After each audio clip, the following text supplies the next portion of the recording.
व्यक्ति को अहंकार नहीं करना चाहिए, इससे दूर रहना चाहिए। अहंकार एक बार सत्यभामा, गरुण और सुदर्शन चक्र ने भी किया था। फिर क्या हुआ, आइए सुनते हैं इस कथा के माध्यम से। एक बार की बात है, भगवान श्री कृष्ण द्वारिका में रानी सत्यभामा के साथ बैठे हुए थे। उनके पास ही निकट ही गरुण और सुदर्शन चक्र भी विराजमान थे। तभी कोई बात ऐसी छिड़ गई कि रानी सत्यभामा ने श्री कृष्ण से प्रश्न किया कि हे प्रभु, त्रेता युग में आपने राम के रूप में अवतार लिया था। सीता आपकी पत्नी थी, लेकिन क्या वे मुझसे भी अधिक रूपवान थीं? भगवान श्री कृष्ण समझ गए कि रानी सत्यभामा को अपनी सुंदरता पर अभिमान हो गया है। रानी सत्यभामा की बात समाप्त होते ही गरुण बोल पड़े कि भगवान, क्या दुनिया में मुझसे भी ज्यादा तेज गति से कोई उड़ सकता है? इसके बाद सुदर्शन चक्र का भी अहंकार जाग गया और वे भी बोल पड़े कि हे प्रभु, क्या संसार में मुझसे भी शक्तिशाली कोई है? श्री कृष्ण भगवान को समझते देर नहीं लगी कि इन तीनों को अपने ऊपर अहंकार हो गया है। अब कुछ ऐसी लीला करनी होगी जिससे इन तीनों का अहंकार दूर हो सके।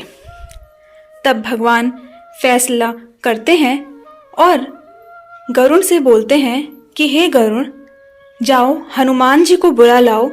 उनसे कहना कि भगवान राम माता सीता के साथ उनकी प्रतीक्षा कर रहे हैं। गरुण भगवान की आज्ञा लेकर हनुमान को बुलाने के लिए उड़ चले। सत्यभामा से कृष्ण ने कहा कि देवी, तुम सीता के रूप में श्रृंगार करके तैयार हो जाओ। और श्री कृष्ण ने राम का रूप धारण कर लिया। भगवान श्री कृष्ण ने सुदर्शन चक्र से कहा कि तुम महल में प्रवेश द्वार पर पहरा दो और जब तक वे स्वयं किसी को ना बुलाएं तब तक किसी को महल में प्रवेश ना दें। भगवान की आज्ञा लेकर सुदर्शन चक्र प्रवेश द्वार पर बैठ गए।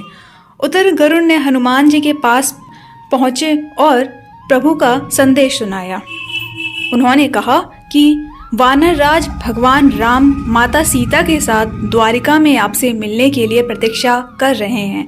आप तत्काल मेरे साथ चलें।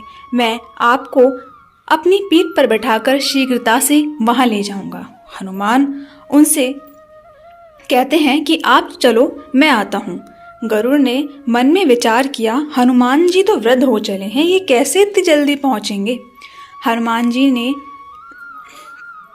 हनुमान जी के कहने पर गरुड़ द्वारिका के लिए उड़ चले। लेकिन जैसे ही वे महल में दाखिल हुए, गरुड़ के होश उड़ गए। उनके सामने हनुमान विराजमान थे, जो उनसे पहले ही महल पहुंच गए थे। ये देखकर गरुड़ का सिर लज्जा से झुक गया। हनुमान जी को देखकर श्री राम ने उनसे पूछा कि हे पवन पुत्र, तुम बिना आज्ञा के महल में कैसे प्रवेश कर गए? क्या तुम्हें किसी ने रोका नहीं? तो हनुमान जी ने विनम्रता पूर्वक सिर झुकाकर अपने मुख से सुदर्शन चक्र को बाहर निकाला और उनके सामने प्रस्तुत कर दिया। सुदर्शन चक्र को सौंपने के बाद हनुमान जी बोले, प्रभु, इस चक्र ने रोका था, इसलिए मैंने इसे मुंह में रख लिया और आपसे मिलने आ गया। इस बात पर भगवान मन ही मन मुस्कुराने लगे। हनुमान जी यहीं पर नहीं रुके। उन्होंने प्रभु से कहा कि आज आपने माता सीता के स्थान पर किस दासी को इतना सम्मान दे दिया कि वह आपके साथ सिंहासन पर विराजमान है। इतना सुनकर सत्यभामा का अहंकार टूट गया। इस प्रकार भगवान श्री कृष्ण ने एक बार में 3 लोगों का अहंकार समाप्त किया। तीनों भगवान के सामने लज्जित अवस्था में थे। सभी ने प्रभु से माफी मांगी और उन्हें बात समझ में आ गई। बोले श्री कृष्ण भगवान की जय।